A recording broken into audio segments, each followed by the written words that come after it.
So recently myself and fellow friend and reviewer Jamie managed to get hold of the much anticipated Wii U game Splatoon, which has been pretty interesting for me, because as I've been following the game's development, I noticed something kind of worrying. Here you have an industry giant like Nintendo, who in spite of their massive legacy have strayed very far from the shooter territory, when suddenly they decide to launch a new IP, which is, of all things, an online third-person shooter.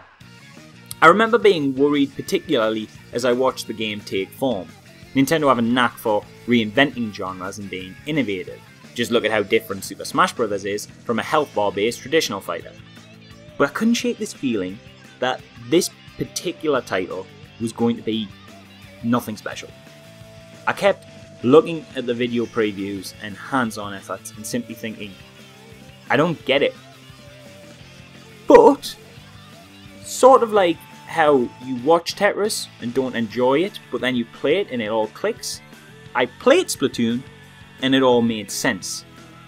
Now before I go on with how much I like the game, Jamie, you really didn't like it, did you? No, I didn't. I don't get it. I feel like I'm always the fan in these conversations. You're not always the fan. Sometimes I'm not the cynical one, but in this case, I'm the cynical one. Yeah, so since you hated it, we'll let you go first before I just rant about how much I liked it. Is there anything in the game you actually did like? Yeah, one thing, I very much like the aesthetic. Nintendo, I feel, have done very well with it. The art style, the character design, the music, it's all very appealing to look at. You know, the world is fun to inhabit and explore, there's colour everywhere, and, you know, I mean that as a compliment instead of just a fact.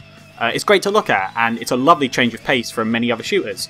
However, to me, this also highlights a big problem with the game, that there's nothing past that. Splatoon has very little depth to it. What you see is what you get, sort of for better or for worse, and in my case, it's for the worse. See, I find that absolutely mental.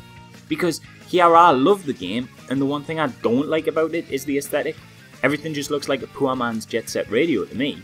Yeah, it's colourful, but almost in an uninspired way. I mean, look at the character designs and customization options. You know, it's generic hat, generic shirt, all on the same base avatar. Like, the customization for me doesn't add any depth to it in terms of making your own character, it just exists purely for the perk system. Because any customization just looks boring. The levels are nicely laid out, but there's nothing I was looking at made me go wow or anything. It was definitely the gameplay that had me. Really? I mean, the gameplay is solid all around, but nothing special. For those that don't know, gameplay is entirely based around paint. You shoot it from your gun, you throw grenades filled with it, and swim around in it as a squid. Swimming around as a squid is actually probably my favourite part of the game. You know, covering an area in paint just to swim around faster than the enemies can move, just to pop out behind them like some sort of art ninja, is a lot of fun. And that's something I do wish to get across here. I did have fun with the game. It's just it wore off really quickly. Because the context for the game is so minimum, I very quickly found myself just going through the motions of each level, you know, move forward, kill enemies, finish level, rinse and repeat for the majority of the game. The boss fights at the end of each area mix that up a little, but even they're repetitive and pretty generic. Boss does thing that leaves some sort of weakness open, wait, take advantage, win, rinse and repeat. The game is pretty easy as well, so there's not even the enjoyment to be found in the challenge, and after the single player, what else is there? Multiplayer. Start game, paint everything, try not to die, end game. Rinse and repeat. No, but that's the thing. It's the core paint mechanic that makes everything work.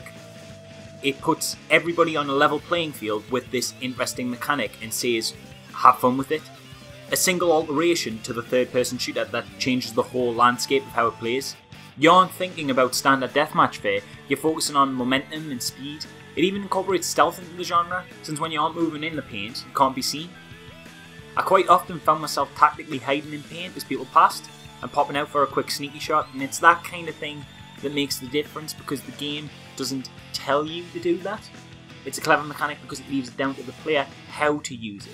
And yeah, you're right, the whole game's built around it, but that's what I personally love about it. It leaves a lot of room for unique skills as you manipulate paint in ways your opponents maybe haven't thought of. I wouldn't say it's rinse and repeat either, since there's a fair share of classes who all play drastically differently despite being based around the same paint dashing setup. Like if you take a weapon like the roller, which works more like the game's melee and shotgun, you get a completely different experience to using the sniper-like loadout. Plus, there's also the added feeling of competition with it being multiplayer to make you keep going back in and try and get the best score and result above your friends and random opponents. And regarding the single player, yeah, it's a bit easy, but it's still fun and surprisingly fleshed out with its own maps and unique enemies. Generally, a game like this with an online focus will have a really short story mode or just recycle maps from the online component. This at least gives you a decent 5-hour campaign that it really didn't even need to. Okay, yes, the paint mechanic may tie everything together and make the game work, but it doesn't make the game fun. Now, there's nothing innately bad about the game. It's well put together, and there's clearly very competent game design going on here, but there's really nothing new here.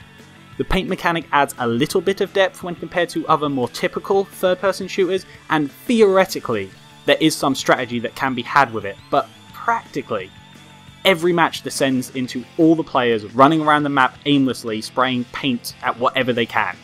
If you've ever played a third-person shooter, then you know what you're in for here.